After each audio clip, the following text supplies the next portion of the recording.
भारत में साल 2013 में ओयो होटल की शुरुआत हुई थी और देखते ही देखते देश में इन होटल की डिमांड बढ़ गई। ऑनलाइन से लेकर ऑफलाइन तक, छोटे शहर से लेकर बड़े शहरों तक ओयो रूम अब दिखाई देते हैं। हाल ही में ओयो रूम एक बार फिर से सुर्खियों में आया है। कंपनी ने ओयो की चेकिंग पॉलिसी में बड़ा बदलाव किया है। ओयो के पार्टनर ने होटलों के लिए एक नई पॉलिसी, चेकिंग पॉलिसी बनाई है। इस पॉलिसी के तहत अब अनमैरिड कपल ओयो होटल में चेकिंग नहीं कर सकेंगे। इसकी शुरुआत अभी मेरठ से की गई है और फिर पूरे देश में इसे लागू किया जाएगा। हालांकि अभी सवाल उठता है कि ओयो ने यह कदम क्यों उठाया और क्या ओयो छवि बदलने की कोशिश कर रहे हैं।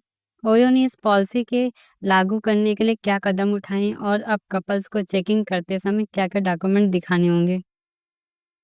इस बात को समझने से पहले इस सवाल का जवाब ढूंढते हैं कि यह आखिर कदम उठाया क्यों गया। इस सवाल का जवाब देते हुए ओयो नॉर्थ इंडिया के रीजन हेड प्रवेश शर्मा ने बताया कि ओयो सुरक्षित और जिम्मेदार हॉस्पिटली लोगों को देने के लिए प्रतिबद्ध है, जहां हम लोगों की आज़ादी और पर्सनल लिबर्टी का ख्याल रखते हैं। वहीं हम जिन माइक्रो मार्केट में काम करते हैं, हम वहाँ के कानूनों का परिवर्तन और सिविल सोसाइटी ग्रुप की बात को सुनने और उनके साथ काम करने की अपनी जिम्मेदारी को भी पहचानते हैं। उन्होंने आगे कहा कि हम समय समय पर इस पॉलिसी और इसके प्रभाव को रिव्यू करते रहेंगे। कंपनी का कहना है कि यह पहल ओयो के इस प्रोग्राम का हिस्सा है, जिसमें ओयो को लेकर पुरानी धारणा को बदलने की कोशिश की जा रही है और खुद को एक ऐसे ब्रांड एम्बेसडर के रूप में प्रोजेक्ट करने के लिए जो कि परिवारिक, छात्रों, बिजनेस, धार्मिक और अकेले यात्रा करने वालों को सुरक्षित अनुभव देगी। साथ ही ओयो ने यह भी कहा कि ओयो ने पूरे भारत में पुलिस और होटल पार्टनर के साथ सुरक्षित हॉस्पिटलिटी पर सेमिनार, कथित तौर पर अनैतिक गतिविधियों को बढ़ावा देने वाले होटलों को ब्लैकलिस्ट करना, ओयो ब्रांडिंग का इस्तेमाल करने वाले अनैतिक होटलों के खिलाफ कार्रवाई करना शुरू कर दिया है।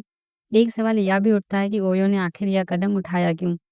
ओयो का कहना है कि ओयो को पहले भी मेरठ के सिविल सोसाइटी ग्रुप से इस चीज़ को लेकर प्रतिक्रिया मिल रही थी, जिसमें अनमैरिड कपल को चेक-इन लेकर कार्रवाई करने का आग्रह किया गया था।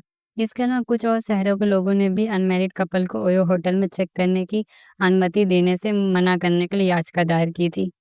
इस पॉलिसी के तहत अब कपल्स को होटल में चेकिंग करने के लिए रिलेशनशिप प्रमाण पत्र दिखाना जरूरी होगा। न सिर्फ ऑनलाइन बल्कि ऑनलाइन ऑफलाइन दोनों के लिए भी रिलेशनशिप प्रूफ दिखाना जरूरी होगा। साथ ही कंपनी का यह भी कहना है कि ओयो ने अपने पार्टनर होटलों को स्थानीय सामाजिक संवेदनशीलता को देखते हुए अपने फैसले के आधार पर कपल बुकिंग और स्वीकार करने का अधिकार दे दिया है। ओयो ने फिलहाल मेरठ में मौजूद अपने पार्टनर होटलों को इस प्रभाव को तत्काल लागू करने को कहा गया है।